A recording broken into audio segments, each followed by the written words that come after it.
பராசக்தி திரைப்படம் வெளியாகி கிட்டத்தட்ட 5 மாதங்களுக்கு மேல் ஆகிவிட்ட நிலையில் தற்போது இயக்குனர் சுதா கொங்கரா தனக்கு சம்பளம் பாக்கி என கூறி தயாரிப்பு நிறுவனம் டான் பிக்சர்ஸ் மீது வழக்கு தொடர்ந்துள்ளார். தன்னுடைய சம்பள பாக்கி ரூ.8.39 கோடியை வழக்கும் வரை டான் பிக்சர்ஸ் நிறுவனத்தில் இருந்து வெளிவரவிருக்கும் இதயம் முரளி திரைப்படத்தை வெளியிட தடை விதிக்க வேண்டும் என இயக்குனர் சுதா கொங்கரா வழக்கு தொடர்ந்துள்ளார். சேனலை சப்ஸ்கிரைப் பண்ணிடுங்க ஃப்ரெண்ட்ஸ்.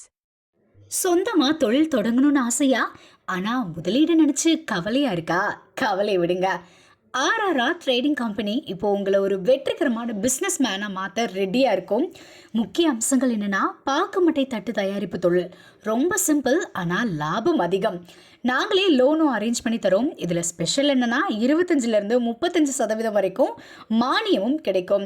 உயர்தர மிஷின்ஸ் மற்றும் தரமான ரா மெட்டீரியல்ஸ் வருஷம் முழுக்க நாங்களே சப்ளை பண்ணிடுவோம். நீங்கள் தயாரிக்கிற தட்டுக்களை நாங்களே நேரடியாக வாங்கிக்கிறோம். வாழ்க்கையில் ஜெயிக்க இதுதான் சரியான நேரம். உடனே கால் பண்ணுங்க. தொடர்புக்கு 8015983336. ஆர்ஆர்ஆர் ட்ரேடிங் கம்பெனி, உங்கள் முன்னேற்றத்திற்கு எங்களது கரம்.